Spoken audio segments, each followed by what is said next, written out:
Food for thought, even as you ponder that. But let me take you to another report. An Interior Cabinet Secretary, Professor Kithure Kindiki, earlier today recommended genocide charges against the Good News International cult leader, Paul Makenzie. Speaking in Shakahola, where he visited the mass grave site, where homicide detectives have so far retrieved 90 bodies, Kindiki stated that the government will use its resources to prescribe the most severe punishment stipulated by the law on the now infamous preacher. Investigators on Tuesday exhumed 17 bodies. This even as the Interior CS hinted at a change of tack in the regulation of churches and religious institutions in the country. Hassan Mugambi gives us more details. It is this 800-acre piece of land owned by Paul Makenzie in Ndenge that has been the center of the country's attention in the recent past. The same piece of land visited by the man at the helm of the country's security Tuesday. Interior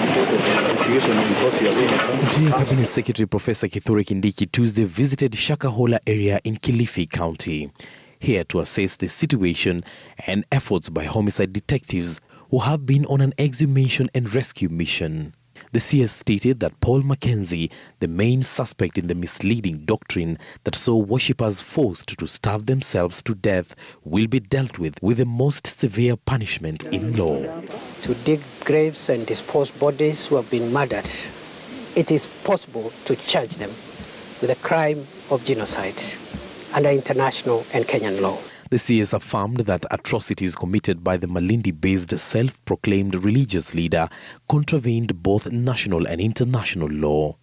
So it's very hurting that somebody hiding behind scripture and the Bible has caused us this kind of damage. The CS also revealed that the government will review its policy on regulation of churches and religious organizations in the country to avoid such radicalization of believers in the future. There are no two ways about it. We must respond to the question whether anybody, anywhere, anyhow, can preach anything. The judicial system also on the CS's radar after Makenzie was thrice granted lenient bail by the Malindi law courts after being charged with religious extremism and radicalization crimes. The latest being last month, where he was granted a 10,000 Kenya shillings cash bail, and days later the Shakahola mass killings were unearthed.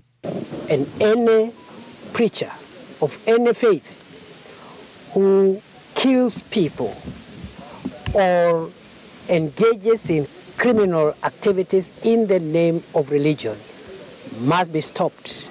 And this is the time to stop this kind of charlatans and dangerous criminals from our midst.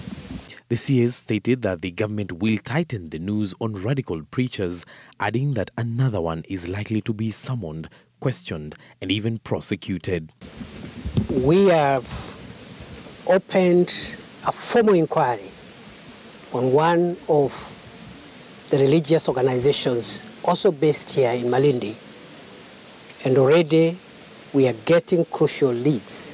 The CS declared the 800-acre piece of land at the center of the ongoing investigations a disturbed area and an active operation zone. More officers are expected in Shakahola Wednesday to complement efforts by the homicide detectives in exhuming the bodies and rescuing survivors. Autopsies of the more than 90 bodies recovered are expected to commence Thursday. Hassan Mugambi, Citizen TV, Shakahola, Kilifi County. So how did